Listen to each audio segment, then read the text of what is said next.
was a kind of a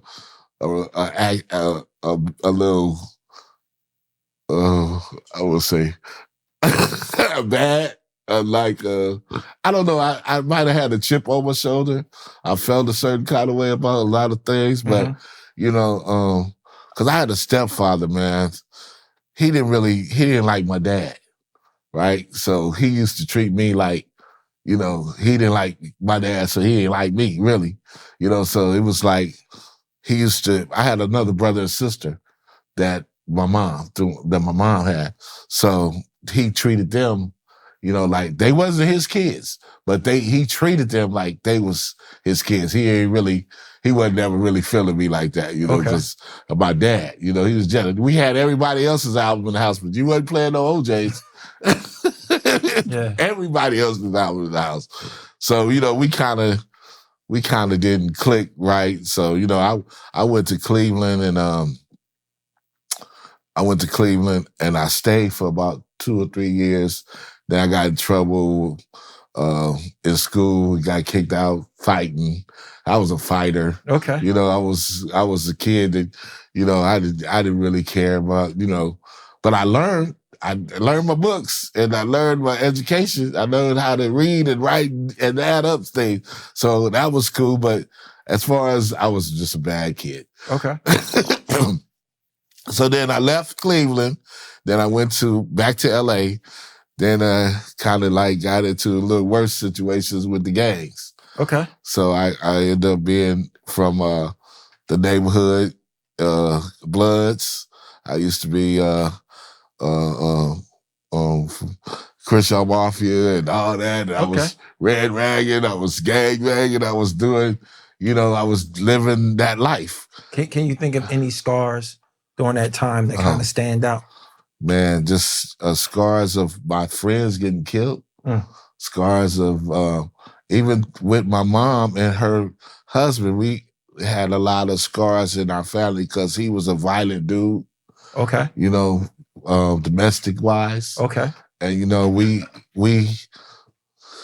didn't see eye to eye. So, one day I was ditching school for maybe 3 months.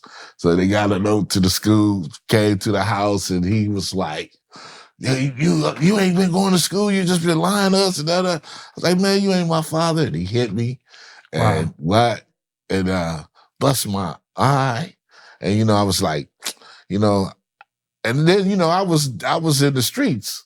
He didn't know. My mom didn't really know. We had a nice house, pool, all that too. But I hung out down in the hood, so I had to leave because I was going to kill him. Wow. Yeah, my brother stopped me. I had the gun ready to go. But my brother stopped me and it was like, nah, it ain't worth it. You go, da-da-da-da-da. But then I just left and I went to go stay with my uncle. And then when that situation was not going to be good at all. You know what I'm saying? And I went through a lot of stuff with that. And he called me though, man, after I got grown and whatever. He apologized to me about, treating me like that. Cause I was a kid. I didn't have nothing to do with none of that stuff that you had against whatever, you know what I'm saying? And I don't even know if he ever met my dad. Yeah. But it was just a thought that Eddie Levert was, yes. Yeah. And I've taken care of his kid is living with me. And I think that's what it was with him. Yeah. You know what I'm saying? Or maybe that he could never measure up to that level. Absolutely. Because Eddie Levert Jr. is here. Yeah. You know what I'm saying? Every love song he sings look at me. Mom. Yeah. He looking at me like, dude, so I, went through that situation with that. Then, growing up in the hood, and it was like, around the late 79, 80s, 82, I graduated. So after 82, that's when the drug game came in, and it was really, the streets changed. Okay. People was getting killed.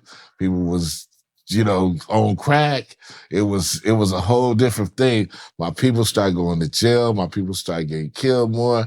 And I sat there and I thought, I was like, dang, what am I going to do? I'm out of school now. Ain't no more school. Ain't no more mama. Yeah, it's time to get a job and do something to make some money, because I wasn't going to sell no dope.